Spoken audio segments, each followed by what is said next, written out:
Why do you want to work out? What is your goal? The most important thing is that you have a vision, that you have a goal. Because without that vision and without that goal, again, you're drifting around and you're never going to end up anywhere. People don't become successful just by accident. You know, I mean, maybe the guy that found gold in California and started the gold rush, but don't count on that. That's a one in a lifetime kind of a situation. So you got to really have a specific goal. And to me, to have that vision that I want to be Mr. Universe, that I want to be the greatest bodybuilder of all time. That was a great vision, and that specifically to look like Reg Park and to be up there on that stage and to lift the trophy overhead and to win the championship over and over and over again. So that was a great goal. You have to have a goal. Now, it doesn't have to be that specific goal, but it has to have some goal. This is why I always recommend to people, sit down, take your time, and start thinking about, why do you want to work out? What is your goal?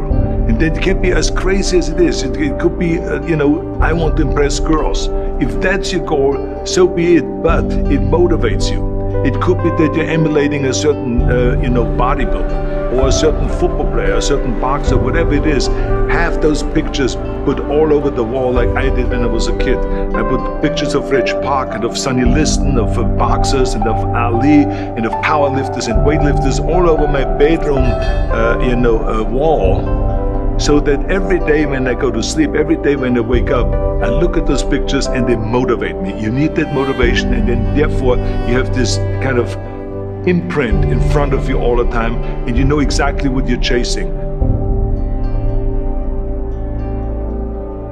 People always come up to me and says, why are you smiling? You're working out 5 hours a day. You're doing the same as the other guys, but the other guys have a sour face. They're pissed off that they have to do another rep or another set or something. I looked forward to another 1,000 reps of sit-ups. I looked forward to another 500 pounds of leg press or squat. I looked forward to doing more and more curls until my arms fall off. Why? Because I knew that every rep that I did and every set that I did and more weights that I lifted, I get one step closer to turning that vision into reality.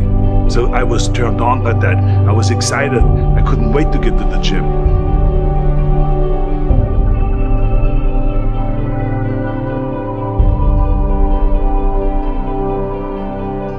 I remember that when I weighed 245 pounds, and Bob Rafelson, the director of Stay Hungry, said to me that I'm interested in having you come in for a reading and work on your acting and all this, because I'm interested in having you in a movie to star with Jeff Bridges and with Sally Fields. I was delighted about that, and I was excited, and I started pumping up more and more.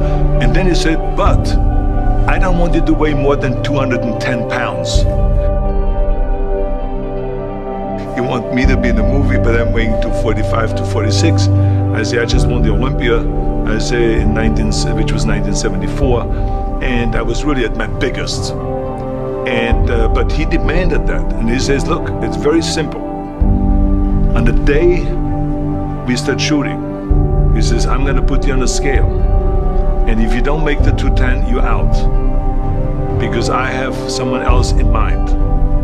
And I worked on it. I started visualizing myself very clearly as a lean athlete, because that's the only way I could lose that weight and all of a sudden get interested in running more, because up until that point I ran like 3 miles after training or before training or whatever, but now all of a sudden it was 5 miles, 6 miles, 7 miles, 8 miles, and they even ran mini marathons in order to lose the weight, and I did everything with high reps, and I was watching my diet, what I eat and all those kind of things. And but the day before, I remember we were in Birmingham, Alabama. The day before I was at the YMCA with Bob Rafelson. He was swimming and I was working out and I was running. There was a track there and I was running. He says, let's step on the scale. And I stepped on the scale and I weighed 209. So it just shows to you what is possible if you visualize exactly what you want to look like.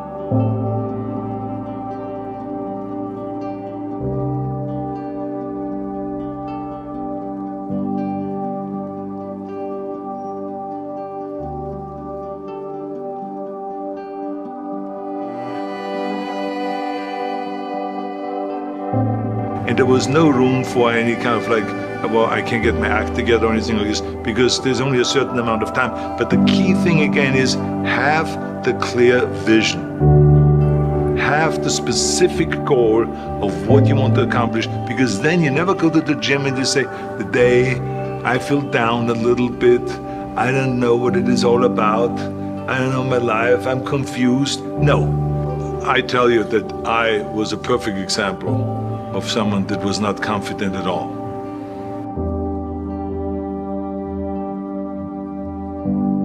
I mean, when I was a kid, I was just like any other kid. I had my hang-ups and problems and all this.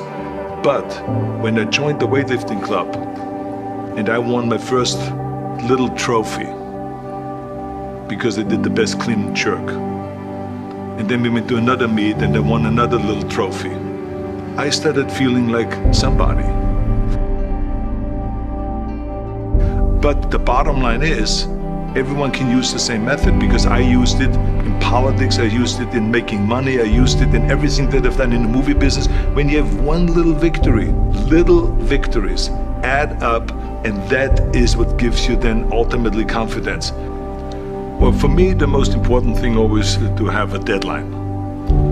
So when I, for instance, had a competition, and let's say the competition was in the middle of September, and it was now beginning of summer, so there was no more time to screw around. So there was the time now to get going on a diet, to get going with the training, to not slack off at all, because there was a deadline there. The day of the competition, I had to be in the best shape possible. And I knew that if I come to the competition and I lose because I did not schedule my training the proper way, or I didn't have the right frame of mind, or I didn't give everything, literally worked my butt off, I would be just so angry. So I never wanted to be in that situation. So this is why it was very important to pick that time and to say, this is when I have to be in top shape, and then to work towards that. But it's not just with the competition. I mean, it's the same in the movie business. I mean, to me, it was always a big advantage when I said, okay, my movie starts on April 1, and I have now 3 months, so I have to get really in great shape. So you pick those times. It could also be that you have no movie and you have no Mr. Olympia or no Mr. America, no Mr. Universe coming up or any of those things. But you say to yourself, the summer starts in June. I'm gonna go to the beach in June, and at that time I want to be in great shape. So that creates an urgency that makes you really start training hard and taking it seriously. Because if you don't have a specific plan, then you wander around. I mean, you can have, as I've told you many times, the best ship or the best plane in the world, but if you don't have a specific goal where you want to go and when you want to get there, you just drift around and you never get anywhere. So this is why it is so important to create that urgency and have a specific time when you want to be in shape. Well, I mean, look, everyone has a problem with time, but the day is 24 hours and we sleep 6. Now, I know there's some out there that say, whoa, I need 8. Well, I say just sleep a little faster, because the bottom line is we have 6 hours of sleep, 24 hours are available, so you have 18 hours now available to your work, your family, your hobbies, and also to learn something new or to do something new, which could easily be that you want to learn a new language, or that you want to read as a New Year's resolution, I have to read a book every week, or you say, I'm gonna go and reshape my body. So you're gonna go and take this hour out of your schedule and say, I'm gonna train an hour every day. So this is for most people a huge challenge, but it is totally doable, I can tell them, because the kind of things that I did when I came to this country, I mean, I went to school, I was working in construction, I was working out my 5 hours a day, I was taking acting classes from 8 o'clock at night to 12 midnight, I was doing all of those things. I wanted to make sure that out of the 24 hours of the day, that I don't waste one single hour. Those hours were too precious. And so there I just want to tell people, don't give me this thing, I have a difficult time with the time and I don't have time for this and I don't have that. You have time, you make the time.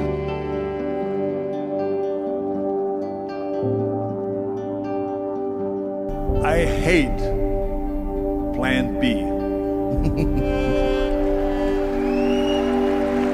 And I tell you why.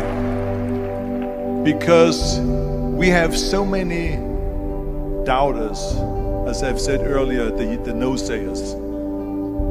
We have so many of those people that say no and you can't do it, that's impossible.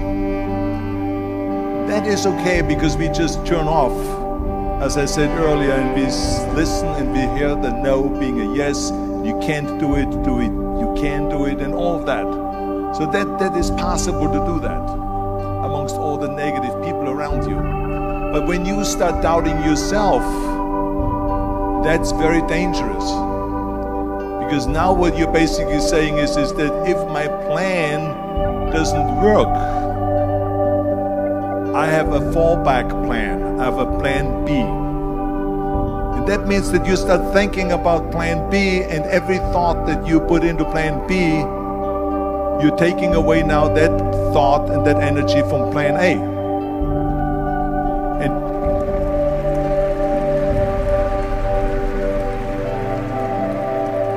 And it's very important to understand that we function better if there is no safety net, because plan B becomes a safety net. It says that if I fail, then I fall and I get picked up and I have something else there that will protect me. And that's not good, because people perform better when there's no safety net. People perform better in sports and everything else if you don't have a plan B. To me, it is very dangerous to have a plan B, because you're cutting yourself off from the chance of really succeeding. And the reason, one of the main reasons why people want to have a plan B is because they are worried about failing. What is if I fail, then I don't have anything else? Well, let me tell you something, don't be afraid of failing, because there's nothing wrong with failing. You have to fail in order to climb that ladder. There's no one that doesn't fail.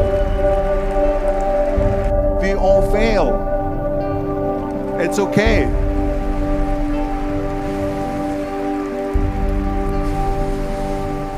What is not okay is that when you fail, you stay down. Whoever stays down is a loser. And winners will fail and get up, fail and get up, fail and get up. You always get up. That is a winner. That is a winner. Hey, we all lose. We all have losses. This is okay. And this is why I say don't be worried about losing, because when you're afraid of losing, then you get frozen. You get stiff. You're not relaxed. Got to be, in order to perform well in anything, if it's in boxing or if it is on your job or with your thinking, is only happening when you relax. So relax. It's okay to fail. Let's just go all out and give it everything that you got. That's what it is all about. So don't be afraid to fail. This is one of my 6 rules to success. You can only feel complete as a person if you think about what can you do for your fellow member around you that maybe needs help. I felt like that. Everyone has a different motivation why you get into that.